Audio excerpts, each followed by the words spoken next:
Hello guys, welcome back to new video. Guys, सबसे पहले बता दूं कि मेरा नाम राजेंद्र कुमार है। मैं खुद एक जीडीएस पे मैं सिलेक्टेड हूं, तो जो भी आप लोगों को इन्फॉर्मेशन दूंगा बिल्कुल ऑथेंटिक होने वाली है। तो गाइस, आज की जो हमारी वीडियो है इसमें हम लोग जो है पूरी तरीके से जानेंगे कि आप लोग जो है अपने घर बैठे जो है जो हमारा ऑनलाइन ट्रांसफर पोर्टल है उसके लिए आप लोग घर बैठे जो है अपने मोबाइल से कैसे जो है step by step form fill up कर सकते हो। यानी कि जो अभी ट्रांसफर जो है आया है मई 2024 में, इसका जो फॉर्म फिलअप करना है आप अपने मोबाइल से अपने घर बैठे स्वयं से भी कर सकते हो। आपको जो है कहीं पे जाने की जरूरत नहीं है। मैं पूरा आप लोगों के सामने स्टेप बाय स्टेप शुरू से लेकर अंत तक आप लोगों का स्टेप बाय स्टेप हर चीज पॉइंट जो है माइनर पॉइंट बताऊंगा कि कहां पर कौन सी गलतियां नहीं करना है जिससे कि आपका फॉर्म रिजेक्ट हो जाए। ऑनलाइन रजिस्ट्रेशन कैसे करना है, पासवर्ड कहां से आपको मिलेगा, ठीक है, क्योंकि पासवर्ड वाला सबसे मेन मुद्दा तो पासवर्ड वाला ही रहता है। पासवर्ड को रीसेट कैसे करना है उसके बारे में, और पूरा का पूरा फॉर्म अप्लाई करेंगे हम लोग, आपके सामने पूरा डिस्कस करेंगे। तो आप लोग पूरा वीडियो जरूर देखिएगा। अगर मेरे इस चैनल पे नए हो, अगर अभी तक सब्सक्राइब नहीं किया है तो प्लीज चैनल को सब्सक्राइब जरूर कर लें, क्योंकि इस चैनल पे आप लोगों को जीडीएस की रिकॉर्डिंग पल पल की और ऑथेंटिक अपडेट मिलती रहती है। तो गाइस, सबसे पहले आप लोगों को जब भी अप्लाई करना होगा जीडीएस के ट्रांसफर के लिए, जब भी अप्लाई करना है तो सबसे पहले आपको क्या करना है कि जैसे गूगल पे जाओगे तो आप लोगों को गूगल पे सर्च करना है कि जीडीएस रूल 3 ट्रांसफर, कुछ इस प्रकार के आप लोगों को सर्च करना है। ठीक है, ऐसे आप लोग सर्च करोगे तो आप लोगों के सामने कुछ इस प्रकार का इंटरफेस खुलकर आएगा। यहाँ पे देख सकते हो, अब यहाँ पे देख सकते हो रूल 3 ट्रांसफर एप्लीकेशन, यहीं पे आप लोगों को सिलेक्ट करना है। पहली वाली वेबसाइट ये जो है आपकी ऑफिशियल वेबसाइट है, ये वाला आपकी ऑफिशियल वेबसाइट है। ठीक है, इसी पे क्लिक करना है। जैसे आप लोग इस पर क्लिक करोगे तो आप लोगों के सामने पूरी तरीके से यहाँ पे जो है पूरे डायरेक्ट आप लोग वेबसाइट पे पहुंच जाओगे, ऑफिशियल वेबसाइट पे। यहाँ पे आप लोग देख सकते हो, यहाँ पे जीडीएस की आईडी, पासवर्ड, उसके बाद लॉगिन करने का डायरेक्ट ऑप्शन दे रहा है, क्लिक हियर रीसेट पासवर्ड। यानी कि यहाँ से आप लोग जो है डायरेक्टली आप लोग जो है अप्लाई कर सकते हो, कोई भी दिक्कत नहीं। अपना एम्प्लॉय आईडी डालना है और आपको पासवर्ड डालना है। ठीक है, अब देखिए यहाँ पे पासवर्ड के लिए बहुत सारा कंफ्यूजन आप लोगों के मन में चल रहा होगा, तो वो कंफ्यूजन सबसे पहले आप लोगों को दूर कर देते हैं। और सबसे पहले तो ये बता देता हूं कि जिनका भी 1 साल कंप्लीट हुआ है केवल और केवल वही लोग जो है यहाँ पे अप्लाई कर सकते हैं। वही जो है अपनी एम्प्लॉय आईडी डालेंगे तभी उनका शो करेगा, और जब तक आपका शो नहीं करेगा जब तक आप जो है मोबाइल नंबर अपडेट नहीं करवाए होंगे अपने डिवीजन के द्वारा। ट्रांसफर के पहले क्या होता है कि डिवीजन के द्वारा ट्रांसफर के पहले मोबाइल नंबर अपडेट होता है, आपका सारा डिटेल अपडेट होता है कि हम जो है ट्रांसफर के लिए अप्लाई करना चाहते हैं, वहां पे सारा कुछ अपलोड होता है डिवीजन के द्वारा। अगर आप लोगों ने नहीं करवाया तब आप लोग यहाँ पे जब भी आप लोग अपनी एम्प्लॉय आईडी डालोगे तो आपका पासवर्ड यहाँ पे होगा ही नहीं, एरर बता देगा। ठीक है, तो इसीलिए सबसे मोस्ट इंपॉर्टेंट ये है कि अगर आपको ट्रांसफर लेना है, अगर आपका 1 साल कंप्लीट है तो अपने डिवीजन से संपर्क करके, अपने मेल होलसेल या फिर जो है अपने एफडीआई से संपर्क करके अपना जो अपना मोबाइल नंबर है और ईमेल आईडी है उसको जो है अपडेट करवा लीजिएगा। ठीक है, उसके बाद जब भी आप लोगों को अपडेट हो जाएगा तो आपको प्रायः क्या करना है कि यहाँ पे आना है। यहाँ पे आओगे तो अगर आप लोग पहली बार यहाँ पे कर रहे हो, पहली बार ट्रांसफर के लिए अप्लाई कर रहे हो, तो इसमें क्या करना है कि आपको एक पासवर्ड बनाना पड़ेगा, रीसेट पासवर्ड करना पड़ेगा। तो यहाँ पे क्लिक हियर टू सेट या फिर रीसेट पासवर्ड पे आप लोगों को क्लिक कर देना है। ठीक है, जब तक आप पासवर्ड नहीं बनाओगे जब तक आपका आगे लॉगिन ही नहीं होगा। तो हम लोग सीधे चलते हैं जो है पासवर्ड रीसेट, उसके बाद आगे का प्रोसेस आप लोगों को जो है दिखाते हैं। तो देखिए, सबसे पहले क्या करना है कि आपको click here set and reset password पे क्लिक कर देना है। ठीक है, क्लिक यहाँ पे क्लिक कर देना है। उसके बाद जब आप लोग यहाँ पे क्लिक करोगे तो आप लोगों के सामने जो है कुछ इस प्रकार का इंटरफेस खुलकर आएगा। ठीक है, अब देखिए अब होगा क्या यहाँ पे कि अगर आपका मोबाइल नंबर अपडेट नहीं होगा तो यहाँ पे जो है वहां पे ओटीपी ही नहीं जाएगा। जब ओटीपी नहीं जाएगा तो आप लोग पासवर्ड नहीं बना पाओगे, जब पासवर्ड नहीं बना पाओगे तो आप लोग जो है लॉगिन ही नहीं कर पाओगे और जो है एप्लीकेशन जो है फॉर्म ही नहीं भर पाओगे ट्रांसफर के लिए। तो यही सबसे मोस्ट इंपॉर्टेंट है। ठीक है, जब भी आपका जो है यहाँ पे उसके बाद क्या करना है, रीसेट पासवर्ड पर जब क्लिक करोगे तो यहाँ पे आपका एम्प्लॉय आईडी पूछेगा। तो यहाँ पे अपना एम्प्लॉय आईडी या फिर सीएसआई आईडी उसी को कहते हैं, यहाँ पे फिलअप कर देना है। ठीक है, उसके बाद क्या करना है, यहाँ पे इंटर पासवर्ड और री इंटर पासवर्ड पे आप लोगों को क्लिक करना है। यहाँ पे कोई भी आप लोग 8 अंक का कोई भी आप लोग मिनिमम 8 अंक का आप लोग पासवर्ड क्लिक मतलब अपने से बना सकते हो, जिसको आपको ध्यान में रखना है। ठीक है, क्योंकि ये पासवर्ड आपको हमेशा काम आएगा। तो यहाँ पे जो है आप अपने हिसाब से आप लोग अपना पासवर्ड बना लीजिए, यहाँ पे बिल्कुल सेम पासवर्ड डालिएगा। उसके बाद यहाँ पे सबमिट कर देना, ठीक है। जैसे आप लोग सबमिट करोगे तो सबमिट करने के बाद आपके जो रजिस्टर मोबाइल नंबर है, जो भी आप लोगों ने अपडेट करवाया है मोबाइल नंबर, उस मोबाइल नंबर पर आपके ओटीपी जाएगा, ठीक है। तो यहाँ पे ओके कर देना है, ठीक है। ओके कर दोगे तो आपके रजिस्टर मोबाइल नंबर पर ओटीपी चला जाएगा। उस ओटीपी को यहाँ पे फिलअप कर देना है, ठीक है। ओटीपी फिलअप करने के बाद यहाँ पे सबमिट ओटीपी पे क्लिक कर देना है। जैसे आप लोग सबमिट ओटीपी पे क्लिक करोगे तो आप लोगों के सामने यहाँ पे देख सकते हो, यहाँ पे your password has been set, please set your password by using the below link. कहने का मतलब ये है कि आपका जो पासवर्ड है वो जो है सक्सेसफुल हो चुका है, रीसेट हो चुका है। यहाँ पे ओके पर क्लिक कर देना, ठीक है। ओके पर जब आप लोग क्लिक करोगे उसके बाद जब आपका जो है ओके हो जाएगा, सक्सेसफुल हो जाएगा, उसके बाद आप लोगों को फिर से जो है यहाँ पे होम स्क्रीन पे आना है, ठीक है। होम स्क्रीन पे आप लोग जब आओगे तो यहाँ पे जो है आपका जो है यहाँ पे एम्प्लॉय आईडी डालना है फिर से। उसके बाद आपने जो पासवर्ड बनाया है उस पासवर्ड को यहाँ पे फिलअप करना है, ठीक है। यहाँ पे एम्प्लॉय आईडी और पासवर्ड फिलअप करने के बाद यहाँ पे लॉगिन वाले ऑप्शन पे क्लिक कर देना, ठीक है। जैसे आप लोग लॉगिन वाले ऑप्शन पे क्लिक करोगे तो आप लोगों के सामने जो है कुछ इस प्रकार का इंटरफेस खुलकर आएगा, ठीक है। यहाँ पे आप लोग आ जाओगे। अब यहाँ पे देख सकते हो आपका जो है यहाँ पे नाम शो होने लगा है और यहाँ पे 3 ऑप्शन शो हो रहे हैं। यहाँ पे रूल थी ट्रांसफर एप्लीकेशन, यहाँ पे 3 ऑप्शन है, होम है, यूटिलिटी है और लॉग आउट का है। तो यहाँ पे आपको क्या करना है, यूटिलिटी वाले ऑप्शन पे जाना है, ठीक है। यूटिलिटी वाले ऑप्शन पे जैसे ही आप लोग जाओगे तो आपके सामने इस प्रकार का इंटरफेस खुलकर आएगा, रूल 3 एप्लीकेशन, ठीक है। रूल 3 एप्लीकेशन पे आप लोगों को क्लिक कर देना है। जैसे आप लोग रूल 3 एप्लीकेशन पे क्लिक करोगे तो आप लोगों के सामने यहाँ पे देख सकते हो पूरा का पूरा यहाँ पे डिटेल आप लोगों के सामने खुलकर आ जाएगा। जो भी आप लोगों ने अपडेट करवाया होगा, मोबाइल नंबर अपडेट करवाते समय वहां पे सारा डिटेल अपडेट करवाना पड़ता है, तो वो सारा अपडेट यहाँ पे जो है सारा कुछ आप लोगों के सामने यहाँ पे खुलकर आ जाएगा। अब यहाँ पे आप लोगों को स्टेप बाय स्टेप देखिए यहीं से गलतियां होनी शुरू होती हैं, ठीक है। अभी तक तो जो पुराना था वो तो सारी चीजें मतलब माइनर पॉइंट था, लेकिन यहीं से गलतियां शुरू होती हैं, ठीक है। अब देखिए यहाँ पे क्या क्या है, यहाँ पे हम लोग पूरा पॉइंट टू पॉइंट क्लियर करेंगे। यहाँ पे एम्प्लॉय आईडी है, यहाँ पे ऑलरेडी आपकी एम्प्लॉय आईडी शो होगी। उसके बाद यहाँ पे आपका जो जिस भी बीओ में आप बीओ या एसओ में काम कर रहे हो उस बीओ या फिर एसओ का नाम और जो है जिस पोस्ट पर हो उस पोस्ट का नाम ऑलरेडी यहाँ पे शो होगा। कौन सा पद है, बीपीएम एबीपीएम, वो भी शो होगा ऑटोमेटिकली। टीआरसीए आपका जो है यहाँ पे ऑलरेडी शो हो जाएगा यहाँ पे, ठीक है। अगर नहीं शो होगा तो यहाँ पे आपको सेलेक्ट कर लेना है कि आपका टीआरसीए क्या है, 10,000 रुपए है या फिर 12,000 रुपए है, यानी कि किस लेवल पर आप लोग काम कर रहे हो तो उसको सिलेक्ट कर लेना है, ठीक है। उसके बाद आपने जो है यहाँ पे जेंडर सेलेक्ट कर लेना है, मेल या फीमेल। उसके बाद क्या करना है, यहाँ पे ईमेल आईडी अपना डालना है, जो भी ईमेल आईडी आपका जो है ओरिजिनल है उसी ईमेल आईडी को यहाँ पे फिलअप कर देना है। उसके बाद इसको रजिस्टर करना है, यहाँ पे ओटीपी आएगा। ओटीपी आने के बाद यहाँ पे जो है आपका ईमेल जो है सक्सेसफुल हो जाएगा, ठीक है। उसके बाद यहाँ पे आपका जो है यहाँ पे date of engagement, date of engagement का क्या मतलब होता है कि जिस डेट को आप लोगों ने जीडीएस में ज्वाइन किया है उस डेट को यहाँ पे फिलअप करना है, ठीक है। यहाँ पे जो है अपनी डेट ऑफ एंगेजमेंट यानी डेट ऑफ ज्वाइनिंग को फिलअप करना है, ठीक है। उसके बाद यहाँ पे देखिए, हाँ यहाँ पे सबसे बड़ा कंफ्यूजन आप लोगों के मन में यहाँ पे ये होता है और यहीं पे गलतियां होती हैं, ठीक है, क्योंकि ये और ये जो है बिल्कुल सेम होता है। यहीं पे आप लोगों को यहाँ पे या फिर यहाँ पे 2 ही गलती आप लोग करते हो और कहीं पे गलती नहीं करते हो, तो यहाँ पे बिल्कुल ध्यान देना, बिल्कुल ध्यान से आप लोग समझना, ठीक है। देखिए यहाँ पे क्या कह रहा है कि एम्प्लॉय कम्युनिटी, एम्प्लॉय कम्युनिटी का मतलब क्या होता है कि जो एम्प्लॉय है उसका कम्युनिटी या फिर कास्ट कौन सी है। तो ये यहाँ पे आपको ओरिजिनल कास्ट आपको डालना है, यानी कि आप जो है यहाँ पे किस कास्ट से हो, एससी से हो, ओबीसी से हो या फिर जनरल से हो या फिर ईडब्ल्यूएस से हो या फिर पीडब्ल्यूडी हो, जो भी आपका जो है कैटेगरी हो, जो भी आपका कास्ट हो उस कास्ट को यहाँ पे डालना है, अपना ओरिजिनल वाला कास्ट डालना है, ठीक है, ना कि जो है ज्वाइनिंग वाला कास्ट डालना है। यहाँ पे आप जो जिस भी कास्ट से बिलोंग करते हो उस कास्ट को यहाँ पे सिलेक्ट कर लेना है, ठीक है। उसके बाद यहाँ पे पीडब्ल्यूडी स्टेटस, अगर आप लोग पीडब्ल्यूडी कैंडिडेट हो तो यहाँ पे सिलेक्ट पीडब्ल्यूडी कैंडिडेट पे आप लोगों को सिलेक्ट कर लेना है, ठीक है। उसके बाद देखिए यहाँ पे आओगे तो यहाँ पे आपका जो है नाम शो होगा, उसके बाद आपका जो है एसओ का नाम शो होगा, उसके बाद वर्किंग आवर आप 4 घंटे पे हो 5 घंटे पे हो उसको सिलेक्ट कर लेना है, ठीक है।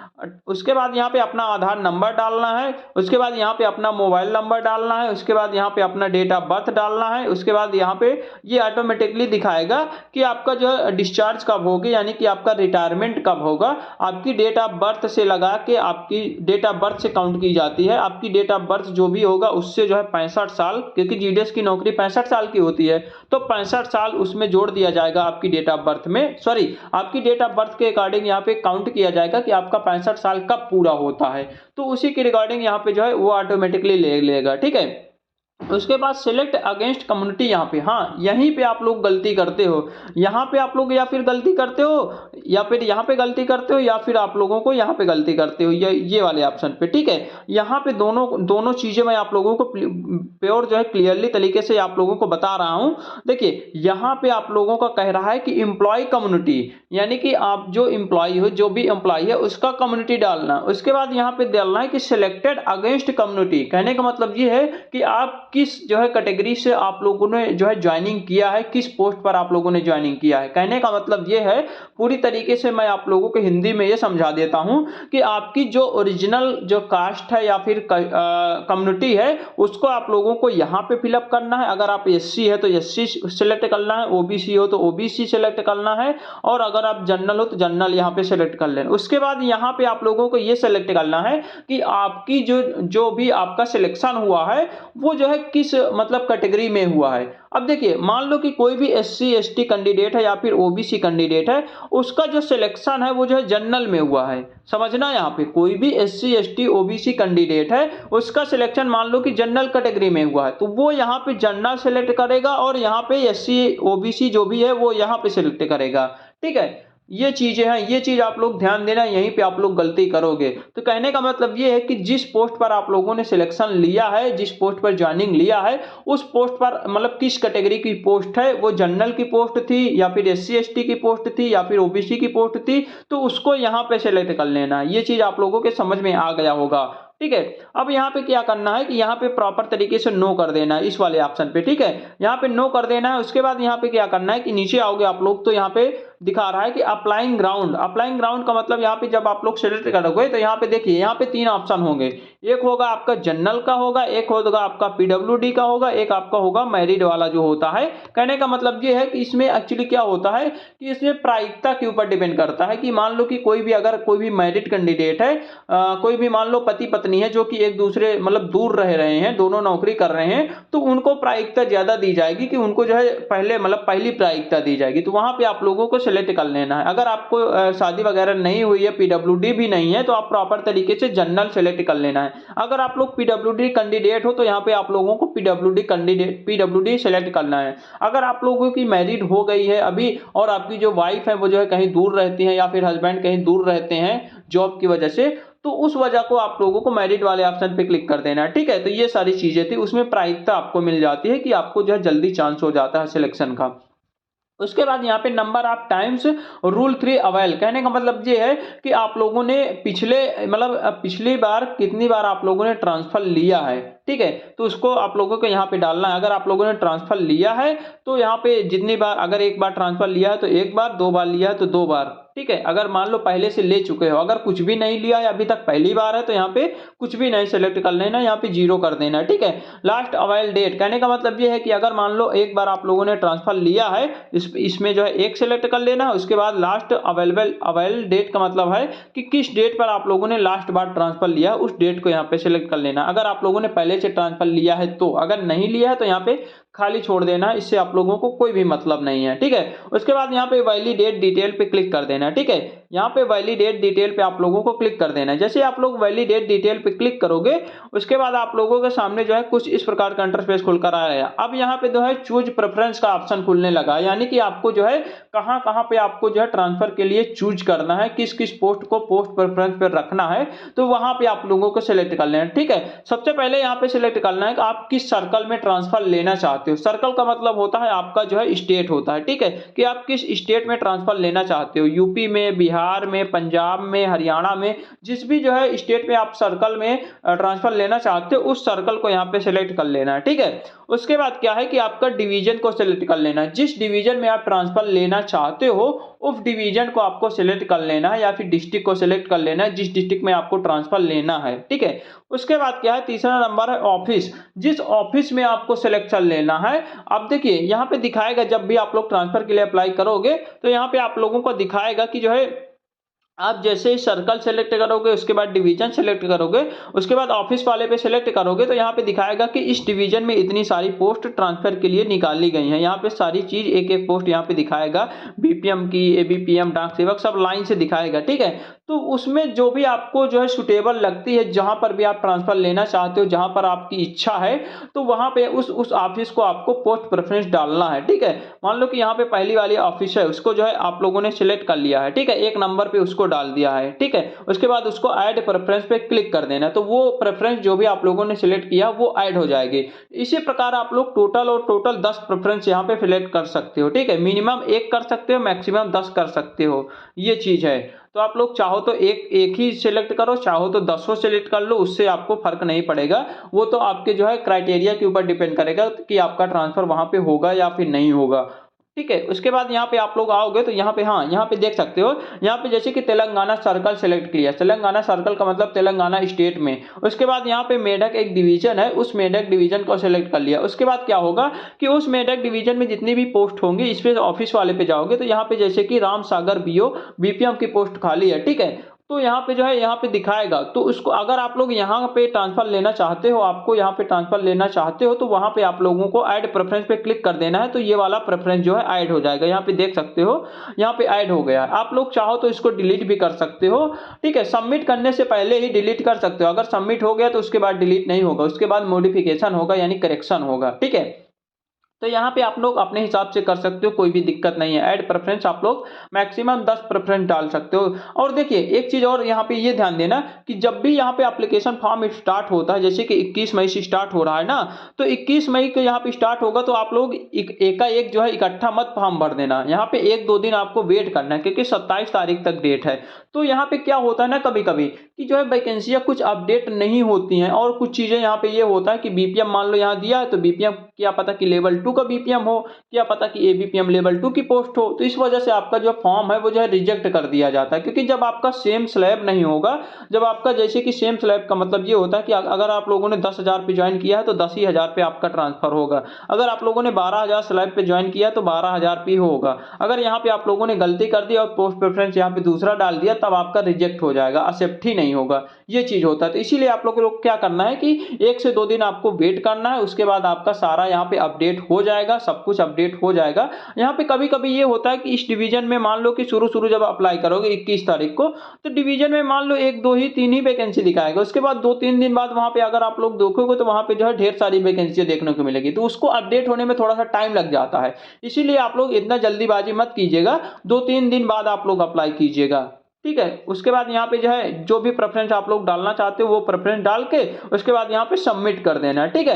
यहाँ पे जब आप लोग सबमिट करोगे तो यहाँ पे आप लोगों से कहेगा कि please make sure that data enter is correct, application once submitted can not be modify. कहने का मतलब ये है कि जो भी हम लोगों ने डाटा दिया है वो जो है श्योर है, करेक्ट है, इस पे हम लोग मॉडिफाई नहीं कर सकते हैं आफ्टर सबमिट मतलब सबमिट करने के बाद। ठीक है? उसके बाद यहाँ पे कंफर्म कर देना है। ठीक है? जैसे आप लोग कंफर्म करोगे तो यहाँ पे आप लोगों के सामने देख सकते हो, यहाँ पे आ गया कि your rule 3 request has been successful submitted successful, यानी कि आपका जो रिक्वेस्ट है ट्रांसफर के लिए जो आप लोगों ने फॉर्म भरा है वो जो है फाइनली रूप से सक्सेसफुल हो चुका है। यहाँ पे ओके कर देना है। ठीक है? ओके करोगे तो आप लोगों के सामने यहाँ पे जो है एक रेफरेंस नंबर आ जाएगा, your request has been successfully your reference number, इसको आपको स्क्रीनशॉट ले लेना है। ठीक है? यही रेफरेंस नंबर आपका जो है ट्रांसफर में काम आएगा। ठीक है? तो यहाँ कहने का मतलब ये है कि ये यहाँ तक आपका जो है फाइनली रूप से आपका जो एप्लीकेशन फॉर्म है वो जो है सबमिट हो चुका है। ये सारी चीजें थी, यहाँ तक आप लोगों को ये सारी चीजें करना है। ठीक है?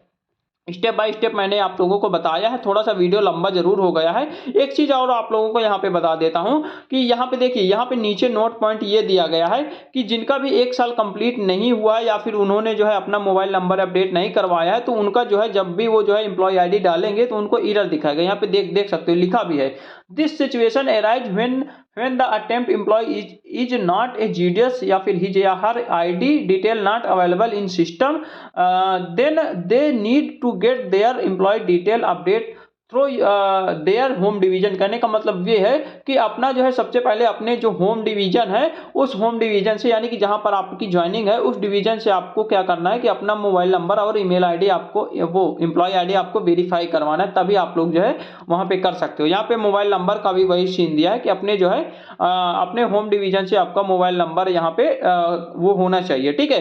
यहाँ पे सारी चीज़ें दी हैं, आप लोग पढ़ भी सकते हो। तो ये सारा पॉइंट था, तो ए टू जेड मैंने आप लोगों को स्टेप बाय स्टेप करके आप लोगों को सारा पॉइंट्स क्लियर कर दिया है। ये सारी चीज़ें आपको नहीं करना है, जो जो भी मैंने बताया केवल और केवल आप लोगों को वही चीज़ फॉलो करना है और कुछ भी नहीं करना है। आपका जो है कुछ कोई भी दिक्कत नहीं होने वाली है।